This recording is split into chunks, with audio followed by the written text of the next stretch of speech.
E aí, meu povo, professora Mariana aqui com vocês. É um prazer estar com vocês em mais um momento especial da nossa preparação para a prova da EBSER, pessoal. E como vocês já sabem, já que estão sempre acompanhando aí o nosso Instagram, também as nossas aulinhas no YouTube, como a de hoje, vocês já sabem que a nossa banca é a banca FGV. Então, como a gente já vem conversando, para quem me acompanha, você sabe que a FGV está aí com uma relação bem íntima com o Ministério da Educação.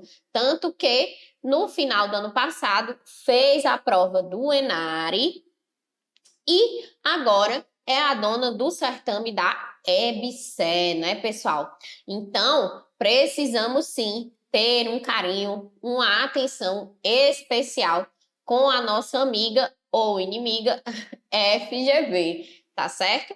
Então, hoje preparamos aqui, eu e o curso MS, preparamos para vocês esse momento especialíssimo, onde vamos resolver questões dos mais diversos temas que estão no edital da EBSER. E você deve lembrar, né, que o edital da EBSER para o farmacêutico é composto aí por um monte de conteúdo, tá?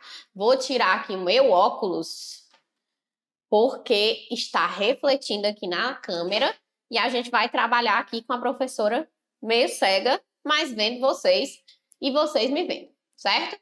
Então, galera, a gente vai aqui hoje trabalhar, como eu falei, os mais diversos temas do edital. Dessa forma, nós vamos passear desde o primeiro tema, que é Código de Ética, até o último tema do edital, com as questões que nós temos disponíveis da EBSER. Procurei focar no que mais cai, né? No que caiu em algumas provas do ENARE, aliás, na última prova do ENARE, até porque vocês precisam saber como é que a FGV vem tratando esse conteúdo, vem tratando essas questões. Então, se você me perguntar, professora, você acha que vai cair código de ética? Com certeza, pessoal. Então, não existe você ir para uma prova como essa sem estudar código de ética, certo? Então, sim, vai cair código de ética. Vai cair interação medicamentosa? Com certeza. A EBSER, não consigo ficar sem óculos, meu povo, tenho que ficar de óculos. A EBSER, ela vem aí trabalhando a EBSER não, na verdade a FGV, né? Vem trabalhando aí as questões de interação medicamentosa com muito afinco. Então, sim, vai cair interação medicamentosa. Vai cair questão de bioquímica e de hematologia? Vai cair questão de bioquímica e de hematologia, pessoal.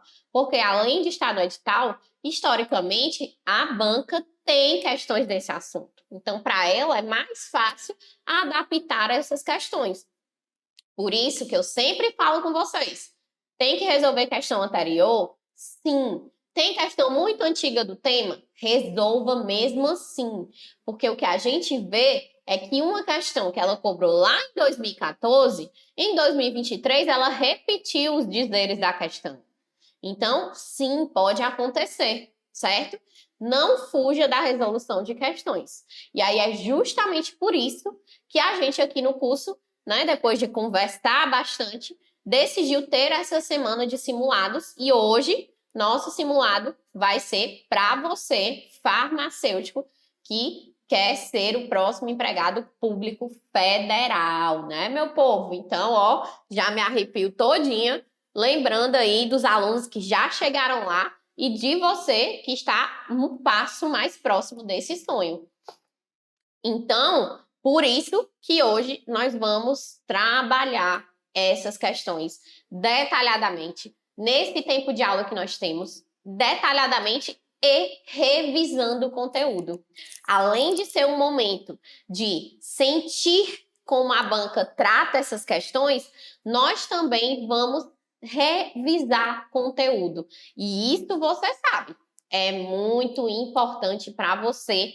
Por quê? Porque você já vem estudando, então, nesse momento, além de revisar em questões, vamos revisar conteúdo teórico também, quando nos couber. Ok? Beleza? Ok. Então, como é um simulado, pessoal, é importante, né, a gente falar um pouco da banca, como a gente já vem fazendo desde o início da nossa aula, e a gente lembrar que a FGV, obviamente, não só em conteúdos específicos, mas em conteúdos gerais também, é uma banca que não é lá a mais fácil de todas.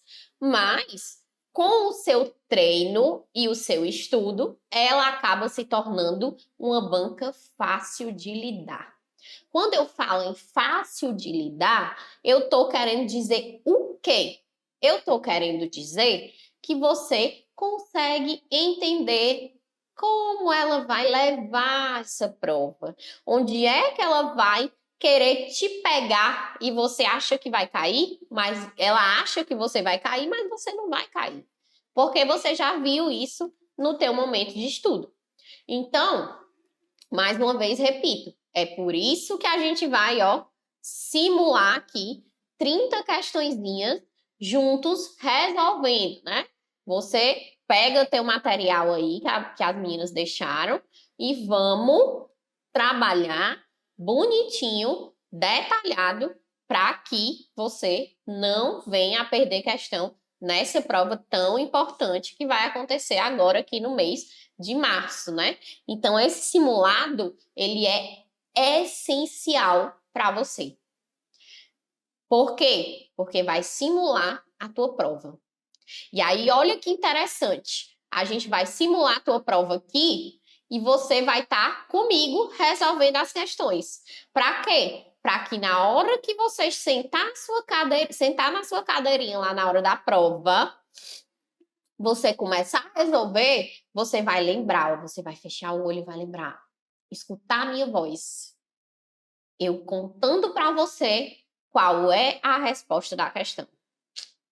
Depois vocês me digam se isso não aconteceu. E aí, lembrando, ó, que para a galera concurseira, eu estou sempre postando questões, dicas e etc. para os mais diversos concursos, né? Então, ó, prof.marimaciel lá no Instagram. Segue lá, se você ainda não segue, justamente para não perder essas dicas, esses bizus e etc.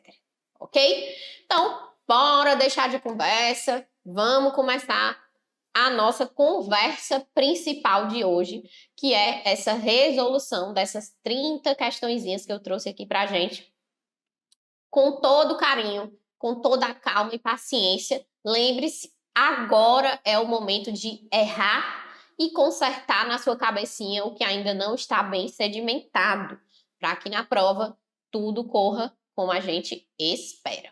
Beleza? Show de bola! Vou beber aqui, ó, a minha aguinha e bora iniciar nosso simulado EBSER para você, farmacêutico, já com essa primeira questão, uma questão FGV para EBSER na figura do ENARI em 2024. Ou seja, caiu ontem.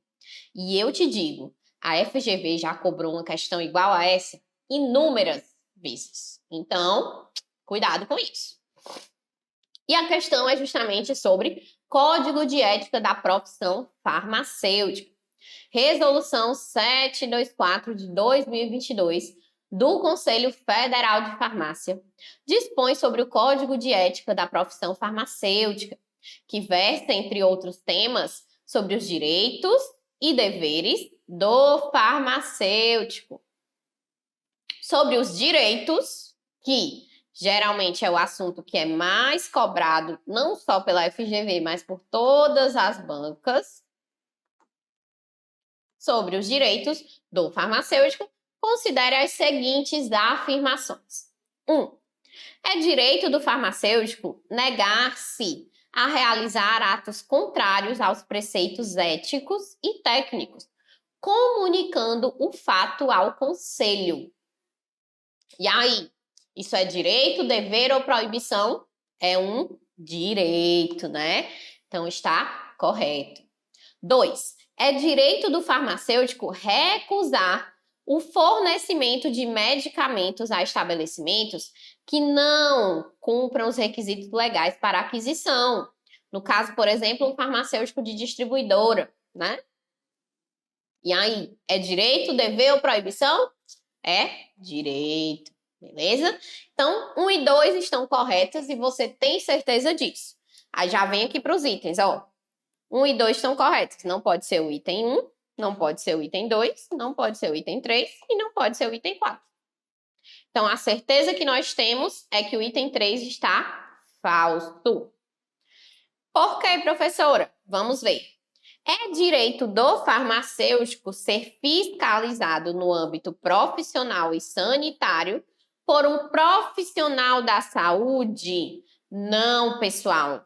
A frase que nós temos no nosso Código de Ética diz que é direito do farmacêutico ser fiscalizado no âmbito profissional e sanitário por outro farmacêutico, por um farmacêutico. Então, pelo menos um membro da equipe fiscalizadora precisa ser um farmacêutico, ok?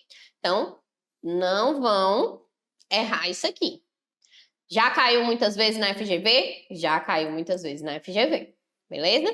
Então, dessa forma, vencemos aqui a nossa primeira questão do simulado, que pode ser a primeira questão da tua prova da EBSER, com a letra D de dadinho, certo? E bora para a questão 2 agora. A questão 2, também da mesma prova da questão 1, que foi do ENARE, a FGV resolveu cobrar, né, outro assunto que não o próprio Código de Ética. Então, quando a gente trabalha Código de Ética, a gente tem que lembrar que o Código de Ética ele é composto por 3 momentos. Primeiro, o Código de Ética farmacêutica em si, o Código do Processo Ético, ou seja, como se instala aí o processo contra um farmacêutico, e, por último, as sanções e de infrações, né? As infrações e sanções disciplinares. Então, é justamente sobre isso que a questão versa, pessoal. Desculpa. Temos que lembrar que a partir de 2022, a partir de 2022, tudo mudou no nosso Código de Ética. E a partir de 2022, nós passamos, então, a ter circunstâncias que serão agravantes ou atenuantes de sanções disciplinares mais variadas. E é justamente sobre isso que a nossa questão fala. Então, vamos lá, vamos ler aqui os itens. O Código de Ética detalha os procedimentos envolvidos no julgamento de uma infração e deixa claro as situações que podem ser consideradas como agravantes ou atenuantes.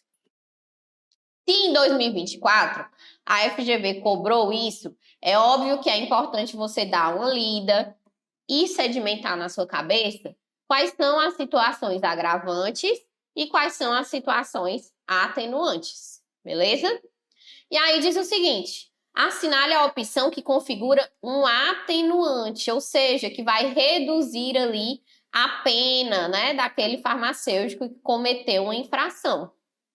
Primeiro, o item A fala em obediência hierárquica. Quer dizer o quê? Que ele cometeu essa infração porque estava obedecendo alguém que tem, por exemplo, né, uma patente mais alta do que a dele. Ok? O item B diz coação moral irresistível, ou seja, ele foi coagido de maneira irresistível a cometer essa infração. O item A e o item B, na verdade, não são situações atenuantes. São situações que nós chamamos de excludentes de culpabilidade. O que é isso, professora? Excludente de culpabilidade é que vai excluir a culpa do farmacêutico, pois ele estava sob obediência hierárquica ou coação moral irresistível. O item C diz estrito cumprimento do dever legal. Então, quer dizer aqui que ele cometeu essa infração porque ele estava cumprindo o seu dever legal. E isso aqui, nós vamos dizer que, na verdade, não é uma situação atenuante, é um excludente de ilicitude. É assim que nós chamamos ilicitude, certo? É assim que nós chamamos este item. Então, o item A, B e C são excludentes. O item D diz ação ou omissão do indiciado não ter sido fundamento para a consecução do evento. Aqui sim a gente tem uma situação atenuante. O que é que ele está querendo dizer aqui? Que o fato dele ter agido ou omitido essa ação não foi responsável por ter causado o evento da infração. Pode ter contribuído? Sim, mas não é a causa principal. Então, se é verificado isso pela comissão de ética, então nós temos uma situação que vai atenuar a pena desse farmacêutico. E o item E diz o seguinte: confissão espontânea da infração, mesmo após a descoberta da mesma, com o propósito de reparar ou diminuir suas consequências. Este item seria um atenuante, mas o que a legislação versa é que a confissão deve ser espontânea e, se for relevante para a descoberta da mesma. Ora, por que seria atenuante se já tem sido descoberto? Não, né? É atenuante se ele chegar e confessar, certo? Confessar e isso ajudar na descoberta da infração, beleza? Então, essa questão é uma questão, eu diria, difícil da FGV. Porque se você não soubesse sobre os excludentes e não soubesse algumas situações atenuantes, todos os itens praticamente seriam passíveis de serem atenuantes.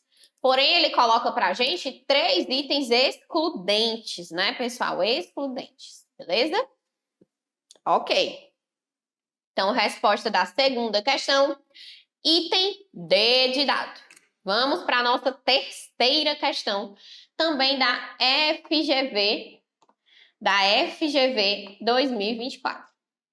O Centro de Informações sobre Medicamentos possui uma equipe competente para desempenhar suas atividades no contexto de atenção à saúde dos pacientes que recorrem a essa unidade. Assinale a opção que apresenta a correta organização da equipe do Centro de Informação sobre Medicamentos. Professora, lá no edital não tem Centro de Informações sobre Medicamentos. De fato, não tem. Mas o que você encontra lá é a resolução do Conselho Federal de Farmácia 671 de 2019, que vai tratar justamente sobre esses serviços e centros de informação sobre medicamento, além de dar as funções do núcleo de assessoramento técnico. Então, ele quer saber aqui para a gente qual é a organização mais correta da equipe de Centros de Informação sobre Medicamentos. Vamos lá.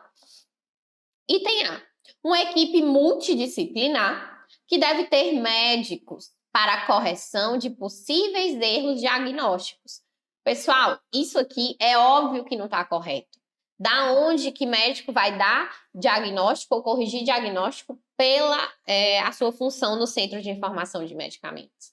Além do que, o Centro de Informação de Medicamentos realmente deve ter uma equipe multi, mas, se possível, a figura do farmacêutico deve ser prioritária nessa equipe. Então, vamos para o item B. Uma equipe multidisciplinar que deve ter farmacêuticos para prestar informações de média e alta complexidade sobre o uso adequado de medicamentos para os pacientes. Perfeito. Exatamente isso. Mas vamos ler os outros itens para a gente encontrar os erros. Uma equipe multidisciplinar com profissionais de residência farmacêutica que devem apresentar relatórios para o rastreio de possíveis erros de prescrição médica para a Secretaria de Saúde. Não é o papel do residente, né? Fazer isso. Uma equipe multidisciplinar com representantes da comunidade local que, em conjunto com os profissionais farmacêuticos, rastreiam possíveis usos equivocados de medicamentos. Não também. Uma equipe multidisciplinar que deve ter farmacêuticos para acompanhar os pacientes em suas casas quanto ao uso dos medicamentos prescritos pela unidade de saúde, a fim de complementar a atenção farmacêutica. Também não, pessoal, certo? O Centro de Informação de Medicamentos, ele é ali um estabelecimento de abrangência nacional, municipal ou estadual dentro aí de algum local importante. Lembre-se que ele é diferente de serviço de informação de medicamentos, porque o serviço de informação, ele é de abrangência institucional, tá certo? Então, fica aí dentro de hospitais e etc. Beleza? Show de bola? Então, vamos agora para a nossa quarta questão. Não estou aparecendo porque as questões estão enormes aqui, então não tem como vocês me verem sem ver os itens, né? E o mais importante para vocês são os itens das questões, beleza? Então, mais uma vez, uma questão FGV 2024, que inclusive é uma das minhas apostas, esse conteúdo, né? Para a tua prova do dia 16 de março, beleza?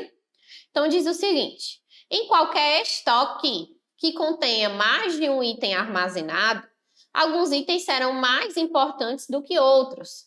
A curva ABC apresenta resultados imediatos em face de sua simplicidade de aplicação, pois analisa todos os itens que estão em estoque e separa aqueles que são mais relevantes, certo? Então, lembre-se, para a FGV, a curva ABC separa os itens mais relevantes. Sobre a curva ABC aplicada a medicamentos, assinale a afirmativa correta. Antes disso, vamos lembrar, certo? Vamos lembrar que, agora dá para aparecer, que a nossa curva ABC, vamos lembrar dela, é composta por 3 pontos, tá bom? Quais pontos? Do ponto A, o ponto C e o ponto B. Onde os medicamentos e insumos que estão no ponto A são aqueles que vão ter o valor mais alto, né? Se o valor é mais alto, eles são responsáveis aí por, em média, não vamos ficar engessados nessas porcentagens, tá certo? Em média, 80% do valor do estoque. E por serem itens muito caros, eles são adquiridos em menor quantidade, beleza? São adquiridos em menor quantidade, cerca de 20%. Os itens que estão no ponto B são o que nós chamamos de intermediários, onde valor e quantidade têm semelhança em importância. Então, fica ali em média 15% para cada um. E os itens que estão no ponto C são aqueles em que o valor é baixo, cerca de 20, de 80, desculpa. Não acredito, pessoal, apaguei tudo. Oh, meu Deus. Vamos lá, curva ABC, rapidinho. Aqui, 80% do valor, em média, né? Em média, 20% da quantidade. Aqui, 15% de valor e 15% de quantidade. E aqui, nós temos 80% de quantidade e 20% de valor. Ou seja, o ponto C aqui são medicamentos adquiridos em maior quantidade com baixo valor, diferente do ponto A, né? Já então, nós podemos dizer que o ponto A é onde nós temos que ter uma maior relevância, um maior cuidado, tá? Tem que ter um controle bem rígido, por conta aqui, ó, do preço que ele traz consigo, beleza? Então, em termos gerais de quantidade de estoque, e isso a FGV já cobrou, nós podemos dizer que o ponto A é dono de 20% do estoque, o ponto B de 30% do estoque e do ponto C 50% do estoque, totalizando 100% do estoque. Só um resuminho de curva ABC aí para vocês. Quem quiser printar, esse é o momento. Printaram? Então, bora voltar aqui para nossa questão, né? Questãozinha 4 diz aí, quer saber, né, a afirmativa correta sobre a curva ABC. Item A. Os medicamentos da classe A são os mais utilizados. Eu posso afirmar isso, pessoal? Não, né? Não posso afirmar isso. Até porque eles são adquiridos em menor quantidade. Os medicamentos da classe A são os de maior valor total. Isso eu posso afirmar com propriedade, né? Nós vimos lá no slide aí do resuminho que eles são donos de cerca de 80% do valor total do estoque. Então, sim, isso eu posso afirmar. C. Os medicamentos da classe B são considerados importantes, mas de aquisição simples. Outra coisa que eu não posso afirmar. Os medicamentos da classe C são os menos utilizados e assim adquiridos em menor número. Pelo contrário, né? São os mais utilizados e adquiridos em maior número. Os medicamentos da classe A são os comprados em maior número, mas de valor individual menor. Errado, né? Aqui poderia ser o quê? Classe C. Beleza? Então, questãozinha 4, item B de bora para a questão 5, meu povo. Questãozinha 5, em anos iguais, 2024, a FGV cobrou também, né, baseada em planejamento de estoque, a nossa curva XYZ, que é a curva que vai avaliar esses medicamentos e materiais pela sua criticidade, né?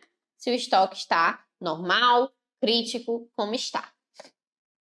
De acordo com a classificação XYZ, para o gerenciamento de itens de estoque, assinale aí o item incorreto.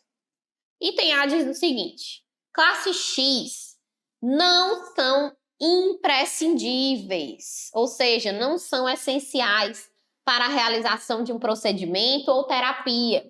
A falta não afeta as rotinas vitais.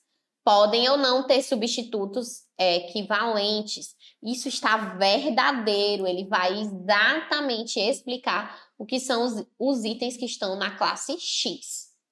B. Classificação XYZ.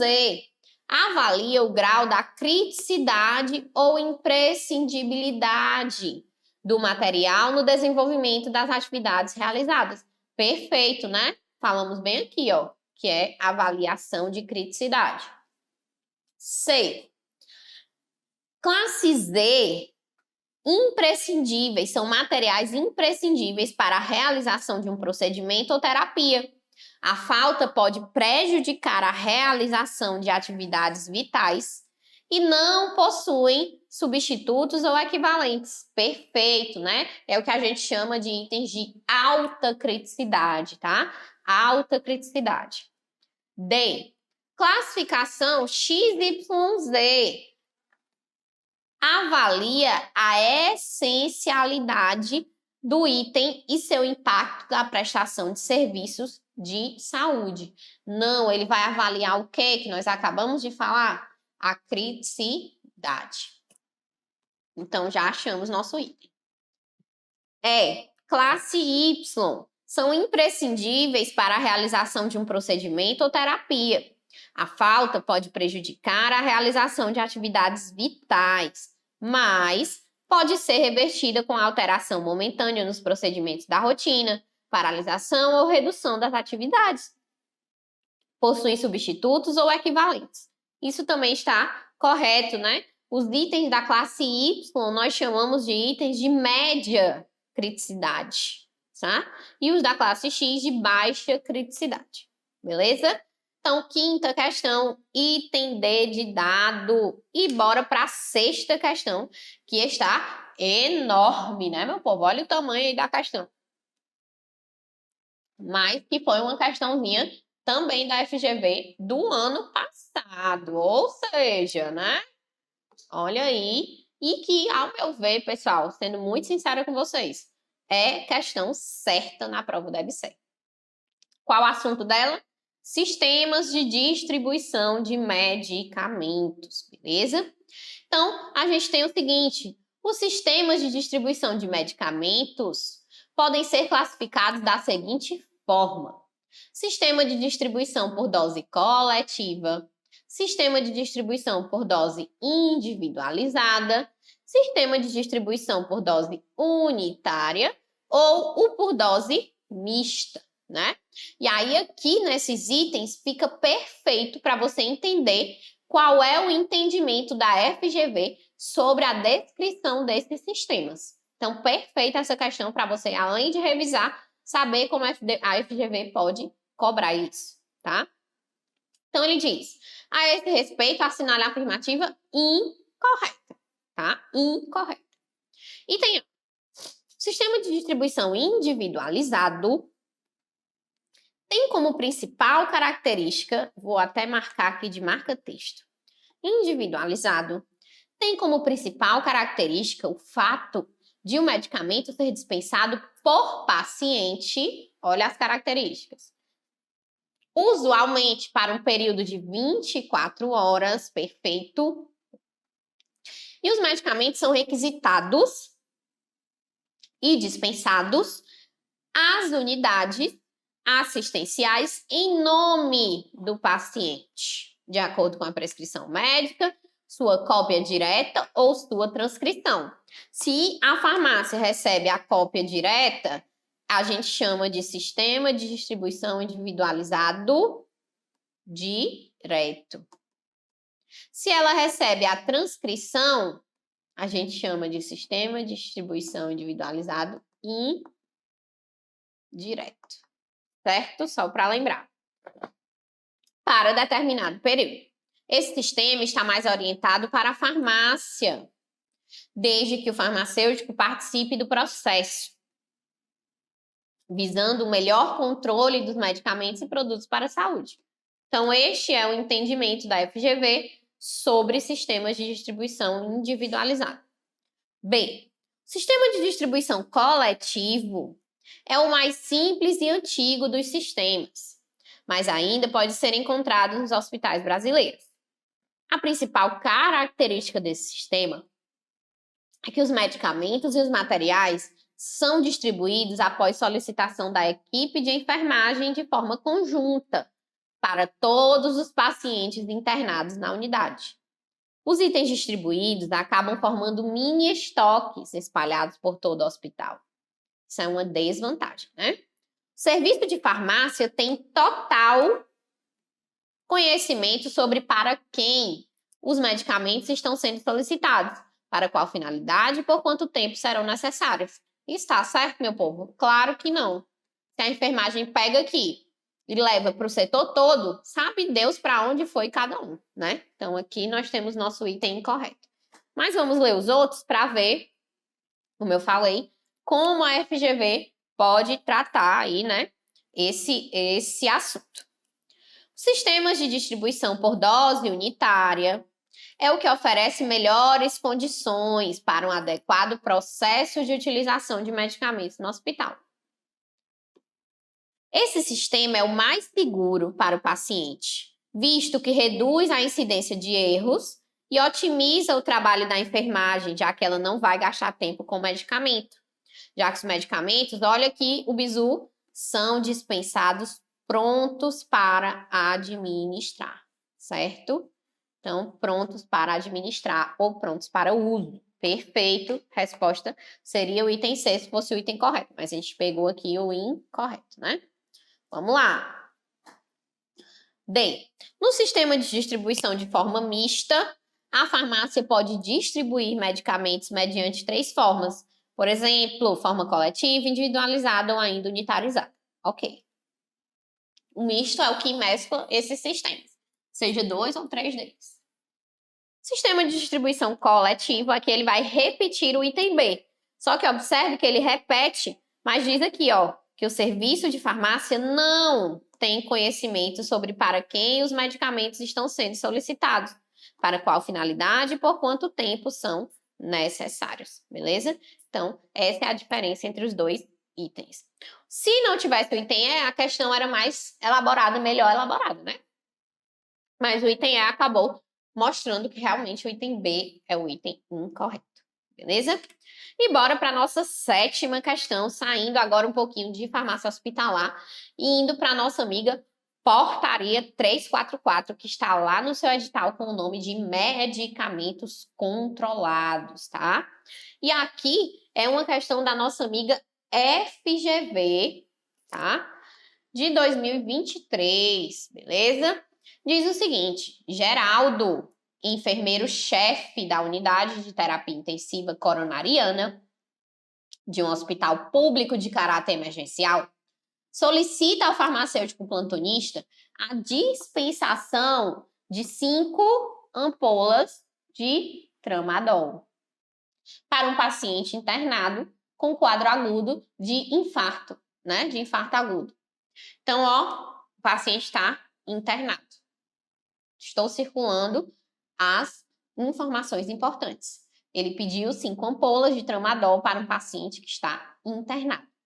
Antes de tudo, vale lembrar sempre, porque já vi vocês errando 1000 vezes, lembrar sempre que o tramadol, ele é prioritariamente, mesmo na concentração até 100 miligramas, prescrito em receita mais notificação de receita do tipo B2 não, meu povo. A2, né? Do tipo A2, certo? Receita mais notificação de receita do tipo A2, que é aquela A de amarelo, né? A de amarelo. Beleza? Então, A2, A de amarelo, são entorpecentes em concentrações especiais. Então, tramadol, codeína, temos alguns aí. Mas, obviamente, na vida prática, né, o tramadol, a codeína, podem ser prescritos até 100 miligramas na receita de controle especial em 2 vias. Isso é uma exceção da portaria 344. Porém, prioritariamente, ele pertence à lista A2, que é dispensada com a notificação de receita amarela. Não erre mais isso. Bom, mas a questão, ela traz outro ponto da portaria 344. Vamos ver. Considerando a portaria 344 de 98 da Anvisa, o farmacêutico dispensará ao enfermeiro o que está sendo solicitado, se for entregue pelo enfermeiro. Então, o que é que o enfermeiro precisa para retirar na farmácia do hospital de emergência esse tramadol 5 ampolas? A receita ou outro documento equivalente, como a prescrição diária do medicamento, subscrita em papel privativo do estabelecimento, contendo a assinatura do prescritor com carimbo, constando a inscrição do Conselho Regional ou manualmente de forma legível. Perfeito, é o item A, a nossa resposta. O que é que eu quero dizer com isso? Que se está em uma instituição hospitalar, veja que ele botou aqui, ó, o paciente está internado. Então, se ele está numa instituição hospitalar internado, nós vamos ter que esse paciente não vai precisar, por exemplo, de uma notificação de receita. Basta que seja prescrito, numa prescrição que esteja corretinha e bonitinha, esse medicamento para o paciente, beleza? O item B diz que a notificação de receita é a receita, sem a assinatura do prescritor. Nem adianta nem continuar lendo, né? E também não precisaria da ANR. C. Duas receitas ou dois documentos equivalentes, subscritos em papel privativo do estabelecimento, contendo todas as informações de forma impressa. Não, não obrigatoriamente, né? O que é que a legislação fala? Ela fala que é exatamente o que está aqui no item A. D. A solicitação do prescritor, indicando que se trata de uma reposição de ampolas de tramadol na maleta de emergência. Nem falou sobre isso, não faz nem sentido. A notificação de receita B, não, já estaria errado aí, né? Porque é do tipo A, mas o resto nem se precisa ler. Então, realmente, sétima questão, item A de aprovados, para lembrar que se eu estiver numa instituição hospitalar e for solicitar medicamentos da portaria 344, basta que eu tenha um documento equivalente com a prescrição diária, bem assinada, bonitinha, em papel privativo do estabelecimento. Beleza? Ok. Vamos então para a nossa oitava questão e finalmente eu consigo aqui aparecer para vocês. Vamos lá. FGV 2022. A FGV já cobrou o que está nessa questão inúmeras vezes, certo? Então é bom a gente lembrar. A farmácia hospitalar deve ser localizada em área que facilite a provisão de serviços a pacientes e às unidades hospitalares. E deve existir, no mínimo, os seguintes ambientes. O que é que ele quer saber aqui? Quer saber dos parâmetros mínimos. Quer saber quais são os ambientes que, no mínimo, devem existir para a farmácia hospitalar ser instalada no hospital. Quais são, pessoal? Se a gente lembrar lá do manual da SBRAF. É aquela regrinha que quem é meu aluno sabe, né? A regrinha do 3A, 1D. Quais são os do 3A, 1D, professora? Área. Primeiro A, para administração. Segundo A, área para armazenamento. Terceiro A, área para atendimento farmacêutico. E 1D é a área para dispensação. Beleza? Então, ó, área para administração, área para armazenamento, área de atendimento farmacêutico e área para dispensação. 3A, 1D são os parâmetros mínimos. Nessa questão em si, a nossa amiga FGV, ao meu ver, cometeu um equívoco. Seria uma questão que, se eu tivesse feito a prova, entraria com recurso, tá? Pois somente o item 1 e 2 trazem as áreas mínimas para a farmácia hospitalar funcionar, que são a área de administração e armazenamento, a área de dispensação e atendimento farmacêutico. E aí ela coloca, caso exista manipulação intravenosa, é necessária uma única área adequada para a manipulação de radiofármacos, antineoplásicos e quimioterápicos? Não, tem que ser áreas separadas, áreas distintas. E ele considerou como área mínima também uma área específica para a Comissão de Farmácia Terapêutica. Mas, segundo o manual da SBRAF de 2017, que foi o último aí que a gente teve, nós temos que, na verdade, isso aqui não é uma área mínima. Porém, a banca considerou como uma área mínima. E aí, ela tornou o item C correto. Para mim, se tivesse um item 1 e 2 correto, seria o item correto. Beleza? Coloquei essa questão para a gente pegar aqui esse bizuzinho do 1A, tá? Aliás, 3A, 1D. Beleza, galera? Show de bola. Então, vamos agora falar sobre padronização de medicamentos, tá? Não é incomum ser cobrado pela FGV e, ao meu ver, também é um assunto que pode estar na sua prova da EBSERH. Em 2023, ó, a nossa amiga cobrou aqui uma questão bem legal e interessante. Veja o que é que ela nos disse.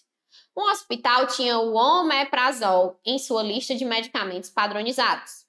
No entanto, uma parcela importante dos pacientes utilizava clopidogrel.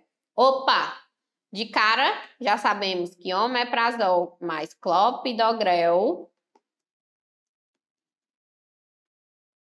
é uma o quê? Interação grave, que não pode acontecer, pois o paciente pode ter o seu efeito antiagregante plaquetário do clopidogrel comprometido pelo uso do omeprazol. Analise as afirmativas a seguir, que apresentam as possibilidades de encaminhamento dessa situação dentro do escopo de atribuições da Comissão de Farmácia Terapêutica. Então, quais as situações que poderiam remediar essa interação de acontecer na instituição que poderiam ser previstas pela Comissão de Farmácia Terapêutica? 1.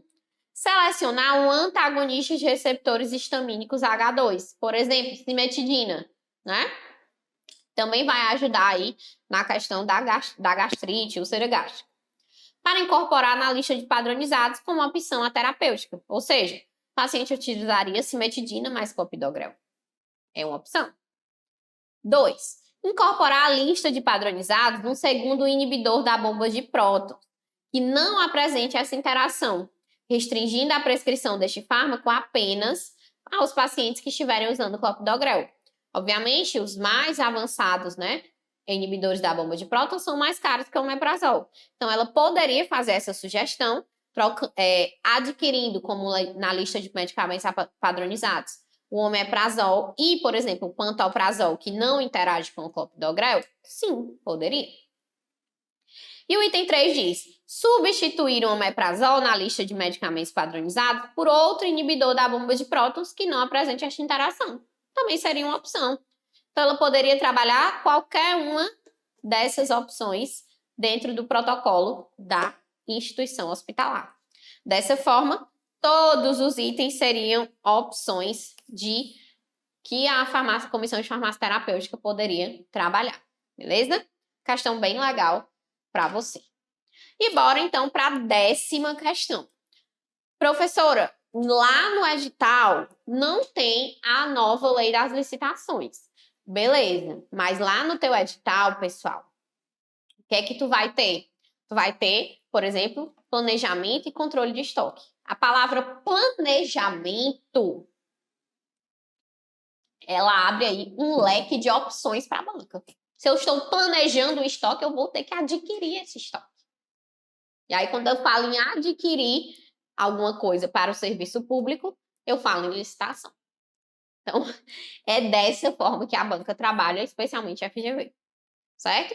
Então, a FGV 2023 traz o seguinte: considere um hospital federal, olha aqui, ó, poderia ser uma situação da tua prova, né? Que precisa realizar processo de compra de um dado medicamento. 3 meses antes, foi realizado um pregão desse mesmo item, mas as propostas recebidas apresentaram 5 vezes maiores os preços que o preço máximo de venda para o governo estipulado pela Anvisa, na época do processo. Não sendo firmado nenhum contrato. Ficou sem contrato.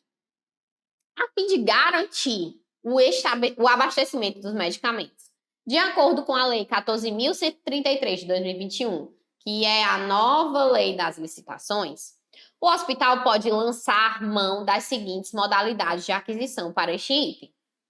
1. Um novo pregão? Ele pode fazer um novo pregão. 2. Eu nunca consigo falar esse nome. Inegibilidade de licitação? Não. Nesse caso aqui, geralmente, é feito por quê? É feito para serviços que são exclusivos, serviços ou materiais exclusivos. Ou seja, só existe eu, exemplo, né? Que canto a música, só eu que posso cantar a música com uma onda no mar. E só quem pode cantar é o Lulu Santos. Então, para que eu vou fazer uma licitação para contratar o Lulu Santos se é só ele que pode cantar a música Como uma Onda no Mar e eu preciso que ela seja cantada na minha instituição pública? Isso é um caso de inegibilidade de licitação, certo? Nesse caso aqui não se encaixa. 3. Dispensa de licitação também poderia ocorrer, já que os pacientes estão precisando desse medicamento e esse medicamento não está disponível porque não temos aí um contrato firmado, beleza? Então, 1 e 3 estão corretas, item é de elefantinho. Geralmente, não vou dizer sempre, é assim que as bancas cobram essas leis de licitação, de uma maneira um pouco mais branda. Apesar de que a FGV, no Enare, cobrou a lei das licitações de uma maneira bem incisiva, né? E no Enare a gente não tinha no edital também escrito Lei 14.133 de 2021. Então, por isso, temos que ter atenção nas brechas que a banca nos dá, beleza? Bora para 11. E agora, né, pessoal, saindo aí um pouquinho, né, dessa questão de farmácia hospitalar, estoque e tal, não sei o quê. Vamos falar agora de farmacologia. Ai, eu adoro, eu amo farmacologia, meu povo. Farmacologia é o nosso tema do momento, onde nós vamos resolver aqui a questão 11 da FGV 2023. Tratando de vias de administração e farmacocinética. Assinale a afirmativa correta. Vamos lá. As propriedades físico-químicas de um fármaco não interferem da biodisponibilidade quando administrada por via oral. Da onde, povo? Claro que interferem, né? É um dos pontos que interferem na biodisponibilidade. Questão das propriedades físico-químicas, do pH e etc. Bem, o efeito de primeira passagem, também chamado de metabolismo de primeira passagem, altera mais a biodisponibilidade de um fármaco administrado por via intravenosa do que por via oral. Como? Se na via intravenosa nós não temos nem a etapa de absorção e por isso não temos nem metabolismo de primeira passagem. Então, não tem como, né?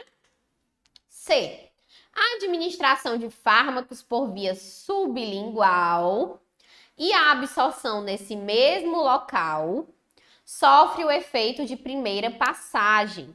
Olha aí, meu povo, mais uma vez tratando, né, a gente como se a gente não soubesse que a via sublingual não tem efeito de primeira passagem, tá? D. A administração subcutânea de um fármaco geralmente é constante e rápida para a produção de um efeito imediato. Não, pessoal. Geralmente, a administração subcutânea, ela gera ali um depósito do fármaco na região, né, subcutânea, que vai sendo liberado, mas não de maneira rápida, beleza? E o item E, que é o nosso item correto, diz que a absorção transdérmica pode ser ampliada pela suspensão de um fármaco em um veículo oleoso. Perfeito, né? O fármaco fica ali mais fácil de ser absorvido pela via transdérmica e talvez por outras vias também, se tiver um veículo oleoso que ajude aí a gente nesse processo. Beleza? Então, questão 11, item é de elefantinho colorido. Bora para 12. Questãozinha 12 é legal para a gente relembrar aí e ver como a FGV tratou o assunto de farmacocinética e farmacodinâmica. Farmacocinética e farmacodinâmica são ferramentas que determinam quanto e com qual frequência um fármaco deve ser administrado. Assim, em relação aos antimicrobianos, é correto afirmar que. Então, ele diz aqui, fala dos antimicrobianos e da farmacocinética e da farmacodinâmica dessa classe de medicamentos. Primeira coisa que a gente precisa lembrar, pessoal, certo? Sobre a farmacocinética e a farmacodinâmica de antimicrobianos, é o seguinte, vamos aqui para essa tela branca só para a gente relembrar. Primeiro, quando a gente fala em antimicrobianos, nós vamos ter dois tipos de antimicrobianos. Os antimicrobianos que a gente chama de concentração dependente E os antimicrobianos que nós chamamos de tempo dependente.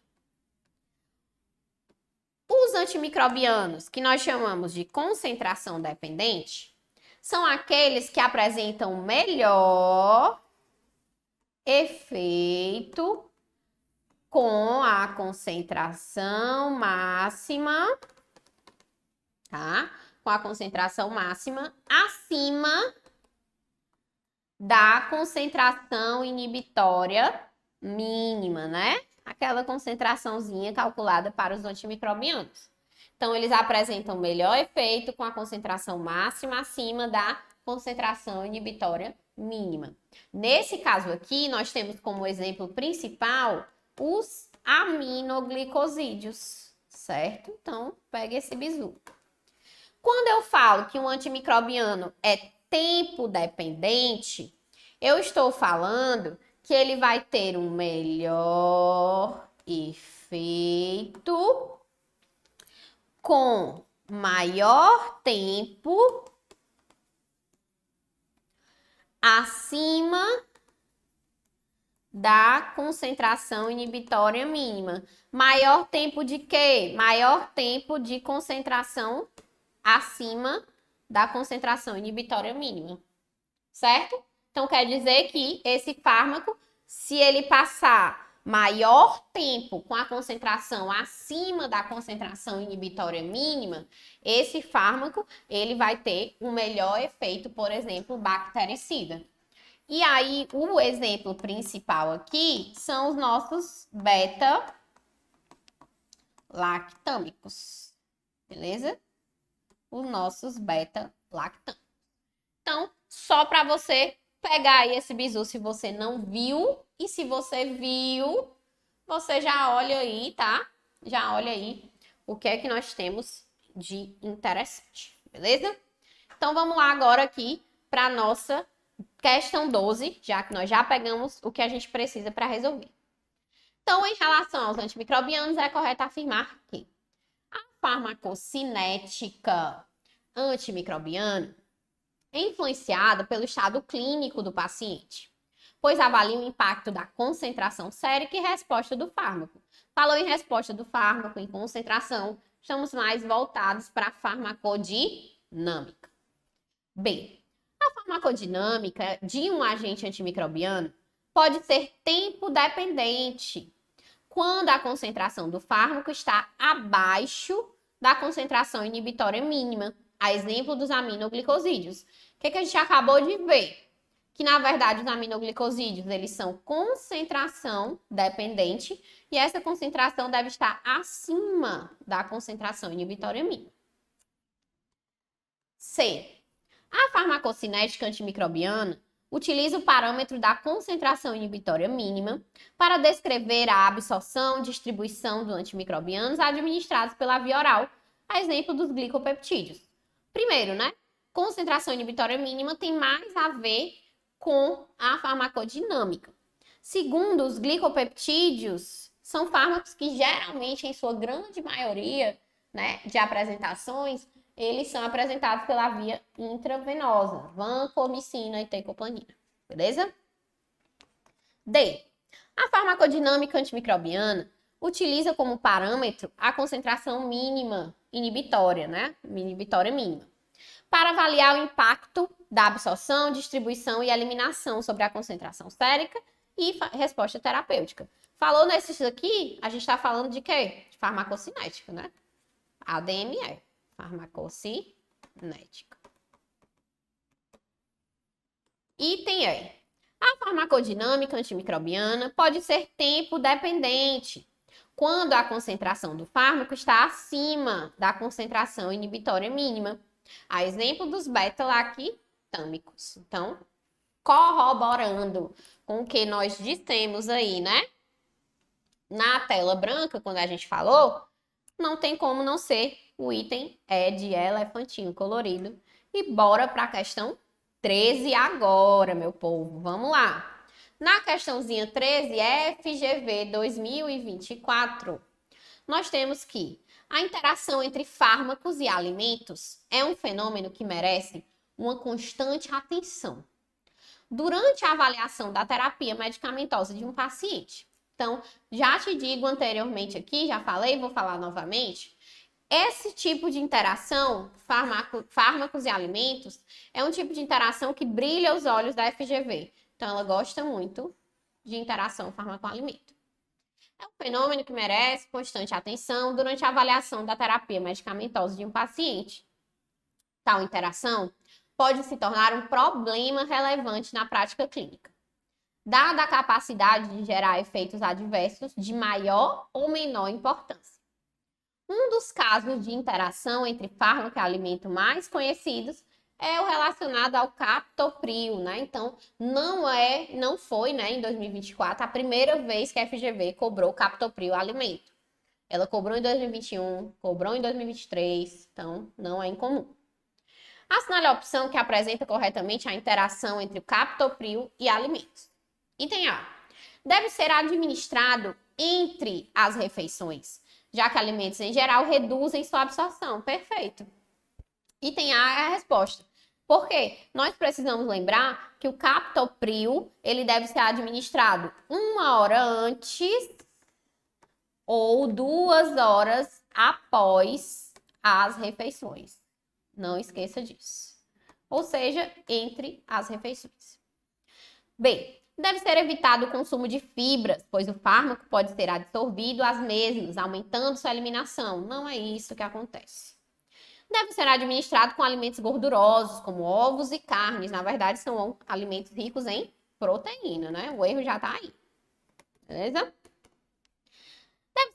Deve ser evitada a administração com alimentos ricos em cálcio e outros íons advalentes, já que reduzem a absorção do fármaco. Isso aqui se encaixa mais com o quê? Com antimicrobiano, né?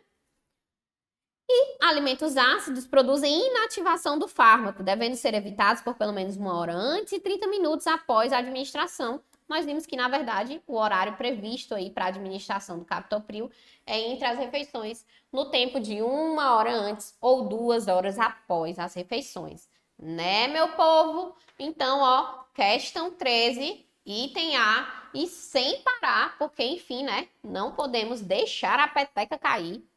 Nós vamos para a nossa questão 14, beleza?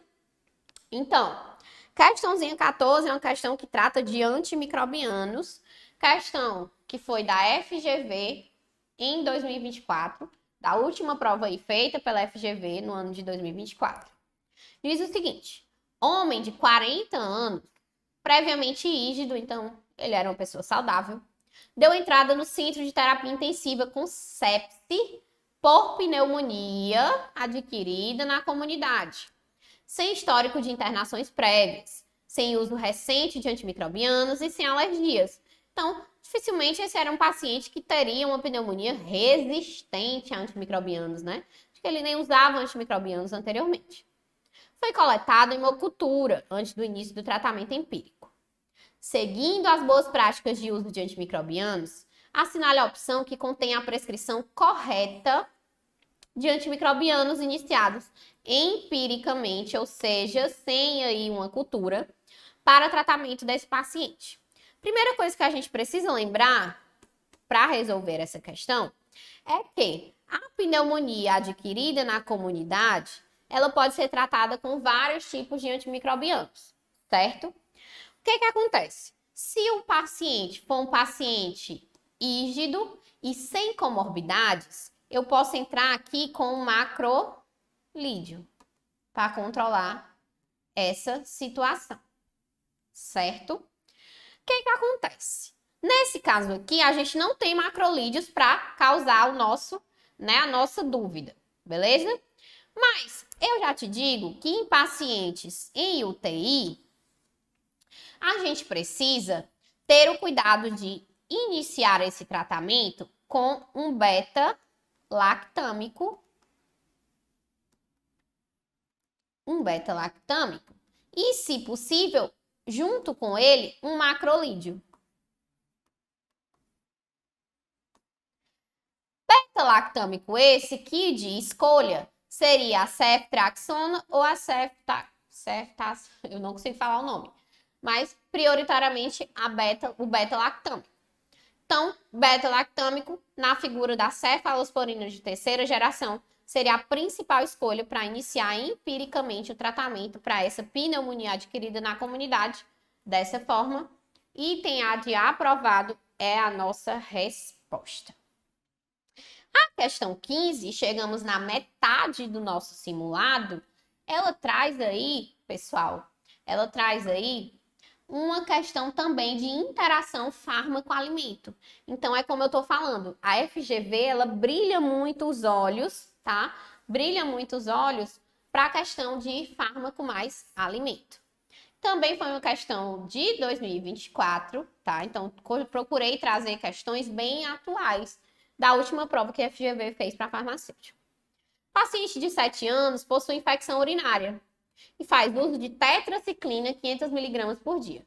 Para começar a história, será que essa tetraciclina seria a melhor opção para a gente aqui? Visto que é um paciente que ainda está na troca de dentes, né? Que é um paciente que precisa estar nutrido, bem nutrido de cálcio, certo? Então, será que a tetraciclina seria a melhor opção para essa infecção urinária nesse paciente? Já começamos a refletir aí. Possui hábitos de excesso de ingestão de refrigerantes, meu Deus, né? E de consumir leite regularmente. Sobre a interação medicamentosa do caso descrito, assinale a afirmativa correta. Que interação, professora? Tetraciclina mais leite. Sabemos que é uma interação clássica fármaco-alimento. Item A. A criança deve parar o consumo de refrigerante, pois contribui para o sobrepeso e pode piorar o quadro infeccioso. De fato, pode, né? Mas não é a interação que ele procura. A criança não deve tomar leite junto com a tetraciclina, pois nesse caso aumentaria o efeito do antibiótico, comprometendo a microbiota intestinal. Pelo contrário, né? Tetraciclina com leite eu vou ter a redução da absorção do antibiótico. C. A criança não pode tomar leite de forma regular durante a medicação, devido à forte interação com a microbiota intestinal, reduzindo o efeito do medicamento. Também não é isso que acontece. A criança deve tomar refrigerante somente em intervalos diferentes da tetraciclina, pois a maior concentração de açúcar contribui para a perda da eficácia terapêutica. Não existe isso. E o item E, que é o E de elefantinho, diz que a criança não deve tomar leite até o final do tratamento, a fim de evitar a interação com a tetraciclina. Assim, seu efeito não será reduzido e a posologia terá sido adequada. Realmente, o item é o item correto. Só que lembre-se que já temos aí, né, nessa questão essa questão um pouco duvidosa, né? Porque ele fala que uma criança de 7 anos vai tomar uma tetraciclina. Então, assim, será que não teria outras opções para fazer esse manejo dessa infecção urinária? Mas, enfim, né? Ele quer saber aqui de outra coisa. E bora para a questão 16, FGV 2024 também. Diz o seguinte: um paciente de 35 anos é uma paciente, né? É admitida em emergência cardiológica com queixa de taquicardia e sensação de desmaio. Olha os sintomas. Relata o uso de furosemida, com auxílio ao emagrecimento para redução de edema, sem indicação médica há uma semana. A mulher quer emagrecer tomando diurético. Ao ser examinada, constatou-se pressão arterial baixa. Por que será, né? Os sintomas relatados pela paciente estão relacionados a... Primeira coisa que a gente precisa saber. A furosemida é um diurético de alça. E a figura da furosemida, ela causa, além de outras situações, ela vai causar aqui, ó, 2 pontos importantes em eletrólitos. Primeiro, ela causa a hiponatremia, redução de sódio, e ela vai causar também a hipocalemia, redução de potássio. Dessa forma, na baixa desses eletrólitos, o paciente pode ter aqui, ó, um ataque cardíaco e a redução da pressão arterial baixa. Vamos ver o que é que os itens nos dizem. Hipernatremia decorrente do uso da furosemida? Não, é uma hiponatremia. Hipovolemia decorrente do uso da furosemida? Também não. Hiperpotassemia? Não, ela causa hipocalemia. Hipercloremia? Também não. Mas o item E diz hipopotassemia decorrente do uso da furosemida. Hipopotassemia e hipocalemia são a mesma coisa, beleza? Então, tem erro não, né? Item é de elefantinho, é a nossa resposta bonitinha, beleza? Bora então para a nossa questão 17, meu povo. Questão 17, FGV, EBSER 2024. Questãozinha bonitinha também, bem legal de resolver, mas que eu considero fácil. Mas vamos ver. Um paciente recebeu alta hospitalar e compareceu à farmácia do hospital para receber a medicação. O médico prescreveu 500 miligramas de naproxeno sódico diariamente por 15 dias. Ao ler a receita para fazer a dispensação, o farmacêutico notou que não havia nenhuma informação além do nome do fármaco, dose, frequência diária e o tempo de tratamento. O farmacêutico conversou com o paciente e prestou informações adicionais. Assinale a opção que apresenta a informação correta dada ao paciente. Isso aqui, pessoal, professor, mas a EBSER não cobra questões de casos clínicos, né? Por que eu coloco uma questão como essa? Porque essa questão trata de quê? De naproxeno sódico. Naproxeno sódico é o quê? Um anti-inflamatório não esteroidal. Beleza? Vamos lá. Item A. Evitar tomar tetraciclinas como naproxeno. Vale, meu Deus, da onde que naproxeno, né?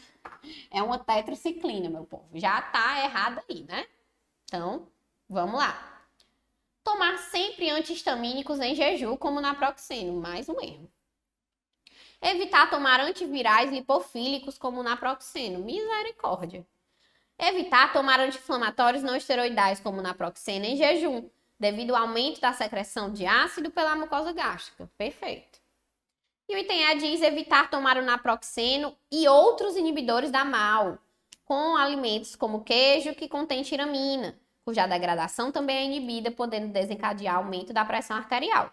Pessoal, naproxeno não é um inibidor da MAO, certo? Daqui para cá, tá correto. Inibidores da MAO vão causar essa interação tal, mas naproxeno não é inibidor da MAO. Beleza? Show de bola? Então, vamos aí mais uma vez juntos, né? Sem parar, ou seja, procurando te aprovar. Vamos mais uma vez para a questão agora 18 e finalmente eu consigo mostrar o rostinho para vocês, né? Porque estavam aí as questões tomando de conta do slide. A questão 18 é uma questão da FGV de 2021. Por que eu coloco uma questão como essa? Porque é uma questão, pessoal, que traz aí pra gente, tá? A questão dos sedativos hipnóticos, que, historicamente, a FGV cobra muito. Então, isso já é o suficiente para a gente ter questão de sedativo hipnótico aqui. Vamos lá. A buspirona possui efeito ansiolítico seletivo, aliviando a ansiedade sem causar efeitos sedativos, hipnóticos ou eufóricos pronunciados. Além de não ter propriedades anticonvulsivantes ou miorrelaxantes. Perfeito. Pega esse item da buspirona e guarda aí. Porque em 2021 ela cobrou. Para ela vir em 2025 cobrar de novo, é assim, ó. Viu? As interações medicamentosas mais comuns que envolvem os sedativos hipnóticos estão relacionadas com outros agentes depressores do sistema nervoso central. Perfeito. Com o aparecimento dos efeitos aditivos. Se eu uso depressor com depressor, obviamente eu tenho maior chance de ter uma grave depressão, por exemplo, respiratória. Como ocorre com o flurazepam e a nicotina. Flurazepam e nicotina. Vamos lá. Primeira coisa, nicotina, pessoal, ela não é um depressor do sistema nervoso central. Ela é o quê? Um estimulante. É tanto, né, meu povo, que causa aí um vício horrível, que é o de fumar. Beleza? Então, 2, incorreto. 3. O zolpidem liga-se seletivamente a um subgrupo de receptores GABA, atuando como os benzodiazepínicos, aumentando a hiperpolarização da membrana. Isso é verdadeiro, tá? Então, 1 e 3 estão verdadeiras. Item é de elefantinho, mais uma vez, é a nossa resposta. E bora para a questão 19.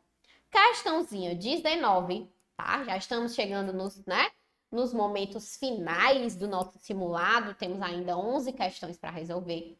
Você já deve estar cansado, mas não deixe de prestar atenção, porque esses assuntos que vão seguir aqui são assuntos que são aqueles que a gente não vê muito em concursos públicos, mas que estão no edital da EBSERH.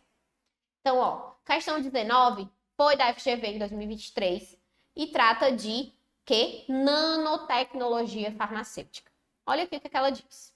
Os novos sistemas de liberação de fármacos, como por exemplo lipossomos e nanopartículas, proporcionam uma série de vantagens. Então, sim, diante da situação que nós temos atualmente, a nanotecnologia tem ajudado demais a questão, principalmente da liberação de fármacos, de evitar a resistência, né, desses fármacos, até dos processos de alergia. Por quê? Porque elas vão reduzir ali a alergia que um fármaco pode causar, certo? Além de reduzir toxicidade.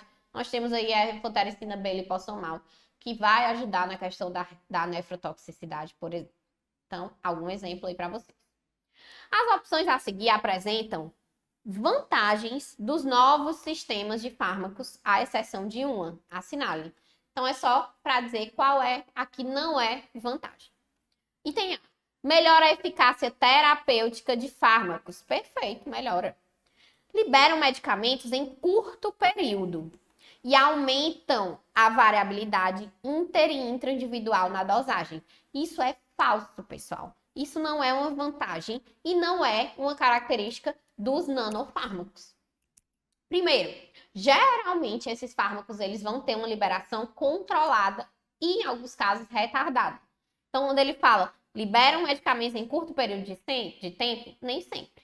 E aumentam a variabilidade inter e intraindividual, pelo contrário, eles vão reduzir essa variabilidade, o que vai me ajudar ainda mais a controlar aí esse fármaco e a sua dosagem, beleza?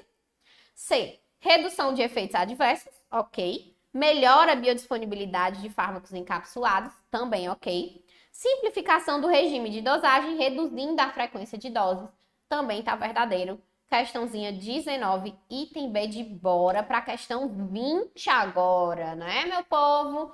Questãozinha 20, FGV 2023. Entendam que aqui no nosso simulado eu procurei colocar as questões mais complicadinhas que a gente tem da FGV disponíveis, né? Nem todas são complicadas, mas tem bastante, tá? Então vamos lá. Questão 20, FGV 2023. A preparação de soluções de fármacos pouco solúveis em água é um dos principais problemas encontrados na formulação de tais medicamentos. Estamos falando de que aqui? Farmacotécnica. As opções a seguir apresentam estratégias para melhorar a solubilidade aquosa de fármacos, à exceção de uma, assinale. Então, qual é a que não é a estratégia que vai melhorar a solubilidade? Item A. O controle do pH da formulação é usado para otimizar a solubilidade do fármaco, uma vez que alguns fármacos possuem solubilidade máxima em um determinado intervalo de pH. Perfeito, isso mesmo. Tanto que alguns fármacos, se utilizados junto com alimentos ácidos, vão ter a absorção reduzida, né? Por quê? Por conta dessa questão da solubilidade. Bem, os cosolventes aumentam a solubilidade de fármacos, o nome já diz, né? Cosolventes. Não ionizáveis, em água, quando o ajuste de pH não é eficaz. Pode ser um líquido orgânico miscível em água, que se mistura com a água, o qual reduz a polaridade da água, melhorando a solubilidade de fármacos apolares, né? De fármacos lipofílicos. Perfeito. C. A complexação com ciclodextrinas, olha aqui a nanotecnologia, aumenta a solubilização aquosa de fármacos, favorecendo a liberação controlada e a absorção eficaz, especialmente por via oral. Perfeito. D. Tensoativos, como os polissorbatos, formam micelas, mais uma vez, ó, mais um ponto de nanotecnologia, melhorando a solubilidade aquosa de esteroides e vitaminas lipossolúveis para administração parenteral. Também tá certo. O único item que não está correto é o item E de elefante, que diz que a primeira escolha para melhorar a solubilidade aquosa é a modificação química na estrutura do fármaco, por meio de obtenção de sais solúveis, o qual mantém a biodisponibilidade do fármaco e garante um medicamento eficaz. Ele está dizendo aqui que antes de você tentar o pH, antes de você tentar a nanotecnologia, antes de você tentar os co-solventes, antes de você tentar tensoativo, você tem que pegar o fármaco e mudar a molécula dele. Entenderam? Então, isso envolve coisas bem mais profundas do que a simples utilização de controle de pH. Então, óbvio que o item é o item mais trágico e mais errado de todos. Beleza, galera? Bora para a questão 21 agora, tá? Então, ó, estamos chegando devagar e sempre nos finalmente lá do nosso edital. Seguimos uma ordem e estamos respeitando ela, né? A questão 21 é uma questão que vai tratar do ponto do edital que a gente chama de desenvolvimento e validação de métodos analíticos. Então, se você não lembra, lá no ponto do edital tem assim, desenvolvimento e validação de métodos analíticos. Quando a gente fala em desenvolvimento e validação de métodos analíticos, nós precisamos conhecer, principalmente, uma RDC chamada de 166 de 2017, que vai estabelecer critérios para validação de métodos analíticos que serão empregados para a produção de insumos farmacêuticos, medicamentos e produtos biológicos. Então, é um fato. Você não pode ir para a tua prova da EBSERH sem dar uma lida ou sem entender conceitos da RDC 166 de 2017. Até porque a FGV já cobrou várias vezes, como cobrou em 2021. Então, esse ponto de desenvolvimento e validação de métodos analíticos trata justamente aí dessa RDC, tá? Além de outras coisas, mas trata bem direitinho dessa RDC. E aí ela diz o seguinte: dentre os parâmetros obrigatórios para a validação analítica da técnica utilizada, temos aquele que se refere à menor quantidade do analito em uma amostra, então a menor quantidade do analito em uma amostra, que pode ser determinada com precisão e exatidão aceitáveis sob as condições experimentais estabelecidas. Então, nesse conceito ele traz o quê? A menor quantidade que pode ser determinada com precisão e exatidão. Isso aqui define perfeitamente o nosso limite de quantificação. Professora, então me diga qual é a diferença de limite de quantificação para limite de detecção, porque me deu aí, né? Muita gente quer confundir. O limite de detecção é a menor quantidade de um determinado analito que pode ser detectado, mas não obrigatoriamente, né? Mas não obrigatoriamente quantificado. Então, é a menor quantidade do analito que pode ser detectada através de um teste, mas que não é obrigatoriamente quantificado.